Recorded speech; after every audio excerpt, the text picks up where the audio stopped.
ਗਹਿਮਾ ਗਹਿਮੀ ਆਪਣੇ ਰੂਜ ਤੇ ਆ ਤੇ ਫਾਈਨਲ ਰਾਉਂਡ ਹੈ ਅੱਜ ਚूँकि ਆਖਰੀ ਦਿਨ ਹੈ ਤੇ ਜਿਹੜੇ ਗਾਹਕ ਨੇ ਉਹਨਾਂ ਦੀ ਵੀ ਕਸੀਰ ਤਾਦਾਦ ਮਵੇਸ਼ੀ ਮੰਡੀ ਦੇ ਵਿੱਚ ਇਸ ਟਾਈਮ ਮੌਜੂਦ ਹੈ ਤੇ ਬਾਰਿਸ਼ ਤੋਂ ਬਾਅਦ ਜਿਹੜਾ ਰਸ਼ ਵੱਧ ਚੁੱਕਿਆ ਹੈ। ਲੇਕਿਨ ਇੱਥੇ ਜਿਹੜੇ ਭਾਰੂਆਂ ਦਾ ਅਗਰ ਰੇਟ ਦੱਸਿਆ ਜਾਵੇ ਤੇ ਬੱਕਰੇ ਦੇ ਜਿਹੜੇ ਛੱਤਰੇ ਬੱਕਰੇ ਦੁੰਬੇ ਦੇ ਜਿਹੜੇ ਰੇਟ ਨੇ 50,000 ਤੋਂ ਲੈ ਕੇ 2 ਲੱਖ ਤੇ ਜਾ ਕੇ ਖਤਮ ਹੁੰਦੇ ਨੇ, ਜਦ ਕਿ ਜਿਹੜੇ ਵੱਡੇ ਭਾਰੂ ਨੇ ਜਿਨ੍ਹਾਂ ਦੇ ਵਿੱਚ ਬੈਲ ਕੱਟੇ ਵੱਛੇ ਤੇ ਊਂਠ ਸ਼ਾਮਲ ਨੇ ਉਹਨਾਂ ਦੇ ਰੇਟ ਲੱਖਾਂ ਰੁਪਈਆਂ 'ਚ ਨੇ। 1 ਲੱਖ ਤੋਂ ਲੈ ਕੇ ਤੇ 10 ਲੱਖ ਤੱਕ ਵੀ ਰੇਟ ਜਿਹੜੇ ਨੇ ਉਹ ਇੱਥੇ ਭਾਰੂ ਮੌਜੂਦ ਹੈਗੇ ਨੇ। ਮੈਂ ਇਸ ਵੇਲੇ ਜਿੱਥੇ ਖਲੋਤਾ ਇੱਥੇ ਬਿਲਕੁਲ ਇੱਕ ਬੈਲ ਜਿਹੜਾ ਉਹ ਮੇਰਾ ਕੈਮਰਾਮੈਨ ਜ਼ੁਲਫਕਾਰ ਅਹਿਮਦ ਅਗਰ ਦਿਖਾ ਸਕੇ ਤੇ ਬੈਲ ਕਾफ़ी ਵੱਡਾ ਹੈ ਮਾਸ਼ਾਅੱਲਾ, ਬੜੇ ਲਾਡ ਪਿਆਰ ਨਾਲ ਪਾਲਾ ਗਿਆ ਔਰ ਇਹਦਾ ਜਿਹੜੀ ਕੀਮਤ ਦੱਸੀ ਜਾ ਰਹੀ ਹੈ 4 ਲੱਖ ਰੁਪਏ ਕੀਮਤ ਮੰਗੀ ਜਾ ਰਹੀ ਹੈ।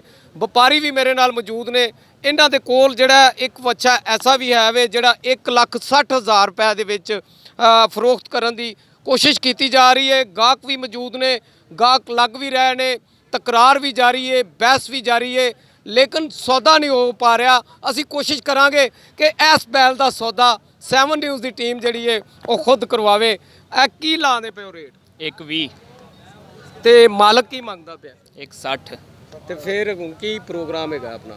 ਸੌਦਾ ਲੈਣ ਦਾ ਪ੍ਰੋਗਰਾਮ ਹੈ ਵੇ? ਲੈਣ ਦਾ ਤੇ ਹੈਗਾ, ਫਾਈਨਲ ਇਹਦਾ 130 ਤੋਂ ਉੱਤੇ 131 ਵੀ ਨਹੀਂ ਹੋਏਗਾ। ਲਓ ਜੀ, ਗੱਲ ਇਹ ਵੇ ਕਿ ਤੁਸੀਂ 1,60,000 ਰੁਪਏ ਮੰਗਦੇ ਪਏ ਹੋ ਤੇ ਗੱਲ ਨੇੜੇ ਨੇੜੇ ਪਹੁੰਚ ਗਈ ਹੈ। 1 ਲੱਖ ਤੇ 30,000 ਰੁਪਏ ਉਹ ਕਹਿੰਦੇ ਨੇ ਤੇ 31 ਵੀ ਨਹੀਂ ਹੋਵੇਗਾ। ਕੀ ਕਹੋਗੇ? ਕਿਹੜਾ ਇਹ ਵਾਲਾ ਇਹ 155 ਦਾ ਹੋਵੇਗਾ। ਕਿਉਂ 1,60,000 ਤੁਸੀਂ ਮੰਗ ਰਹੇ ਹੋ?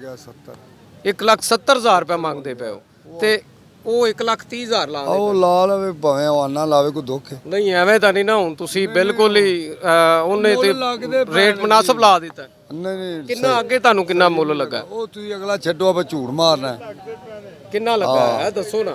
ਕਿਹੜਾ ਦਾ ਪਹਿਲੇ ਕਿੰਨਾ ਲੱਗਾ ਉਸ? ਇਹਦਾ 45 ਵੀ ਲੱਗਦਾ, 40 ਵੀ ਲੱਗਦਾ, 45 ਵੀ ਲੱਗਦਾ, 40 ਵੀ ਲੱਗਦਾ। 40 ਵੀ ਲੱਗਾ, 2 ਘੱਟ 50। ਕਦੋਂ? ਆ ਹੁਣ ਹੀ ਬਾਰਿਸ਼ ਤੋਂ ਬਾਅਦ। ਲਓ ਜੀ, ਗੱਲ ਹੈ ਵੇ ਕਿ ਉਹ ਕਹਿੰਦੇ ਨੇ ਇਹਦਾ 1,40,000 45 ਜਿਹੜਾ ਸਾਨੂੰ ਲੱਗ ਚੁੱਕਿਆ ਹੈ, ਲੇਕਿਨ ਅਸੀਂ ਨਹੀਂ ਦਿੱਤਾ। ਤੁਸੀਂ ਕੁਝ ਵਧੋਗੇ? ਨਹੀਂ ਨਹੀਂ, ਮੇਰਾ ਫਾਈਨਲ ਹੈ, ਇਸ ਤੋਂ ਉੱਪਰ ਗੁੰਜਾਇਸ਼ ਹੀ ਨਹੀਂ ਹੈ। ਅੱਛਾ, ਇਸ ਬੱਚੇ ਦਾ ਵਜ਼ਨ ਕਿੰਨਾ ਹੈਗਾ? ਕਿਹੜਾ ਇਹਦਾ ਵਜ਼ਨ ਗੋਸ਼ਤ ਦਾ 5 ਮਣ ਤੋਂ ਵੱਧ ਹੈ, 6 ਮਣ ਲੱਗਦਾ ਨਹੀਂ ਪਿਆ ਜੀ। 5-6 ਮਣ 5 ਮਣ ਤੋਂ ਘੱਟ ਜਾ, ਮੈਂ ਪੈ ਨਹੀਂ ਇੱਕ ਲੈਣਾ। ਤੇ ਇਹ ਜਿਹੜਾ ਤੁਸੀਂ 4 ਲੱਖ ਰੁਪਏ ਜਿੰਦਾ ਮੰਗਦੇ ਜਿੰਨਾ ਪਏ ਹੋ, 4 ਲੱਖ ਮੰਗਨੇ, ਇਹ 9 ਮਣ ਵਜਨ ਹੈ ਅਸਲ ਗੋਸ਼ਤ ਹੈ। ਤੇ ਜੀ ਐਵੇਂ ਤੋਲਿਆਂ ਤੇ ਇਹ ਹੋ ਜਾਂਦਾ 21 ਮਣ। ਅੱਛਾ, ਹਾਂ। ਲੋ ਜੀ, 21 ਮਣ ਦਾ ਜਿਹੜਾ ਬੈਲ ਹੈ 4 ਲੱਖ ਰੁਪਏ 'ਚ ਫਰੋਖਤ ਕਰ ਰਹੇ ਨੇ। ਅਗਰ ਕਿਸੇ ਨੇ ਲੈਣਾ ਹੋਵੇ ਤੇ ਕਸੂਰ ਦੀ ਮਵੇਸ਼ੀ ਮੰਡੀ ਦੇ ਵਿੱਚ ਬਿਲਕੁਲ ਜਿੱਥੇ ਵਾਸ਼ਰੂਮ ਬਣਾਏ ਗਏ ਨੇ, ਇੱਥੇ ਇੱਕ ਵਪਾਰੀ ਮੌਜੂਦ ਹੈ। ਉਹ ਆਪਣਾ ਬੱਚਾ ਜਿਹੜਾ ਹੈ ਉਹ ਵੇਚ ਰਹੇ ਨੇ। ਬਹੁਤ ਵੱਡਾ ਬੈਲ ਹੈ। ਅਗਰ ਇਹਨੂੰ ਖਰੀਦ ਲਿੱਤਾ ਜਾਂਦਾ ਹੈ ਤੇ ਪੂਰੇ ਮਹੱਲੇ ਦੇ ਵਿੱਚ ਗੋਸ਼ਤ ਜਿਹੜਾ ਉਹ ਖਤਮ ਨਹੀਂ ਹੋਵੇਗਾ। ਤਕਸੀਮ ਕਰਦੇ ਜਾਓ ਤੇ ਵੰਡਦੇ ਜਾਓ ਤੇ ਬਿਲਕੁਲ ਲੋਕੀ ਰੱਜਦੇ ਜਾਣਗੇ, ਲੇਕਿਨ ਇਹ ਗੋਸ਼ਤ ਇਹਦਾ ਖਤਮ ਨਹੀਂ ਹੋਵੇਗਾ। ਤੇ ਗਾਹਕ ਜਿਹੜੇ ਨੇ ਉਹ ਇੱਥੇ ਮੌਜੂਦ ਨੇ। ਇੱਕ ਬੱਚੇ ਦਾ ਉਹਨਾਂ ਨੇ ਇੱਥੇ ਜਿਹੜੇ ਜਿੰਦਾ ਵਜ਼ਨ 5 ਤੋਂ 6 ਮਣ ਦੱਸਿਆ ਜਾ ਰਿਹਾ ਹੈ, ਉਹਦਾ 1,70,000 ਰੁਪਏ ਮੰਗਿਆ। ਫਿਰ ਇਹਨਾਂ ਨੇ 1,60,000 ਰੁਪਏ ਮੰਗਿਆ, ਲੇਕਿਨ ਖਰੀਦਾਰ ਵੱਲੋਂ ਜਿਹੜਾ 1,30,000 ਲਾਇਆ ਜਾ ਰਿਹਾ ਹੈ।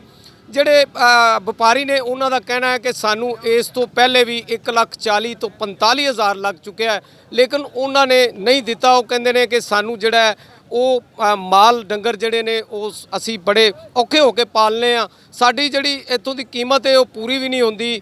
ਤੇ ਇਸ ਵੇਲੇ ਜਿਹੜਾ ਉਹ ਮੰਡੀ ਜਿਹੜੀ ਉਹ ਡਿੱਗੀ ਪਈ ਹੈ। ਜਿਹੜੇ ਖਰੀਦਾਰ ਨੇ ਉਹ ਨੇੜੇ ਨਹੀਂ ਲੱਗਦੇ ਪਏ। ਆਪਣੀ ਸਮਝ ਦੇ ਮੁਤਾਬਕ ਜਿਹੜਾ ਆਪਣੀ ਬਸਾਤ ਦੇ ਮੁਤਾਬਕ ਖਰੀਦਾਰ ਜਿਹੜੇ ਨੇ ਉਹ ਭਾਰੂ ਖਰੀਦ ਰਹੇ ਨੇ।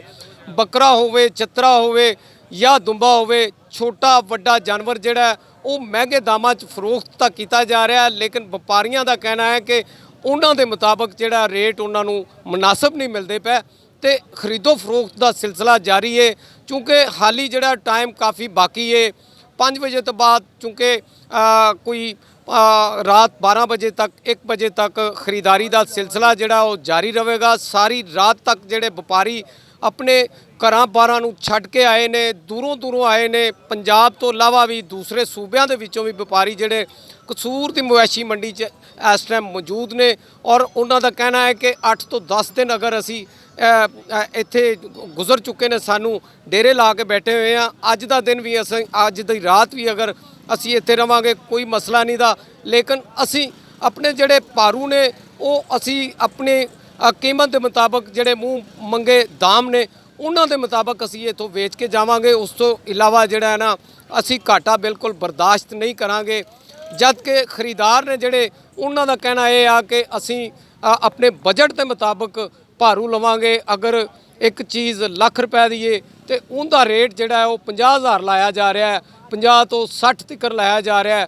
ਇਸ ਤੋਂ ਅੱਗੇ ਵਾਧੇ ਨਹੀਂ ਪੈ ਰੀਤ ਬਣ ਚੁੱਕੀ ਹੈ ਕਸੂਰ ਦੀ ਮਵੇਸ਼ੀ ਮੰਡੀ ਦੇ ਵਿੱਚ। ਜਿਹੜਾ ਵੀ ਗਾਹਕ ਆ ਰਿਹਾ ਹੈ ਉਹ ਸਾਰੀ ਮੰਡੀ ਫਿਰ ਭਰਾ ਕੇ ਜਿਹੜਾ ਉਹ ਜਾਨਵਰ ਖਰੀਦ ਪਾ ਰਿਹਾ ਹੈ ਔਰ ਬੜੀ ਮੁਸ਼ਕਲ ਨਾਲ ਇਸ ਇਮਤਿਹਾਨ ਦੇ ਵਿੱਚ ਪਾਸ ਹੋ ਕੇ ਇੱਥੋਂ ਡੰਗਰ ਲੈ ਕੇ ਜਾ ਰਹੇ ਨੇ। ਔਰ ਬਹੁਤ ਘੱਟ ਵੇਖਿਆ ਜਾ ਰਿਹਾ ਕਿ ਜਿਹੜੇ ਲੋਕ ਜਿਹੜੇ ਨੇ ਉਹ ਡੰਗਰ ਲੈ ਕੇ ਆਪਣੇ ਗੱਡੀਆਂ ਤੇ ਲੋਡ ਕਰਕੇ ਲੈ ਕੇ ਜਾਂਦੇ ਪਏ ਨੇ। ਜਦੋਂ ਰਾਤ ਹੋਵੇਗੀ ਖਰੀਦਾਰ ਜਿਹੜੇ ਨੇ ਉਹ ਮਜ਼ੀਦ ਵੱਧ ਜਾਣਗੇ। ਇਸ ਮੰਡੀ ਦੇ ਵਿੱਚ ਕੀਚੜ ਵੀ ਹੋ ਚੁੱਕਿਆ ਹੈ, ਬਾਰਿਸ਼ ਹੋਈ ਹੈ ਔਰ ਚਿੱਕੜ ਦੀ ਵਜ੍ਹਾ ਤੋਂ ਜਿਹੜਾ ਹੈ ਨਾ ਉਹ ਲੋਕ ਤਿਲਕਦੇ ਪਏ ਨੇ ਔਰ ਮੰਡੀ ਦੀ ਸੂਰਤ ਹਾਲ ਖਰਾਬ ਹੋ ਚੁੱਕੀ ਹੈ। ਇੱਥੇ ਜਿਹੜੇ ਤੰਬੂ ਲੱਗੇ ਸਨ ਉਹ ਵੀ ਡਿੱਗ ਪਏ ਨੇ। ਵਪਾਰੀ ਜਿਹੜੇ ਨੇ ਆਪਣੇ ਡੇਰਿਆਂ 'ਚੋਂ ਤੰਬੂਆਂ 'ਚੋਂ ਬਾਹਰ ਆ ਕੇ ਤੇ ਰਾਹਾਂ ਦੇ ਉੱਤੇ ਡੰਗਰ ਖਿਲਾਰਨ ਤੇ ਮਜਬੂਰ ਹੋ ਗਏ ਨੇ।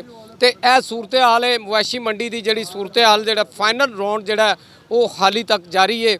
ਅੱਗੋਂ ਜਿੰਦੀ ਕਿਸਮਤ 'ਚ ਜਿਹੜਾ ਡੰਗਰ ਹੈ ਉਹ ਲੈ ਕੇ ਜਾ ਰਿਹਾ ਹੈ ਜੀ।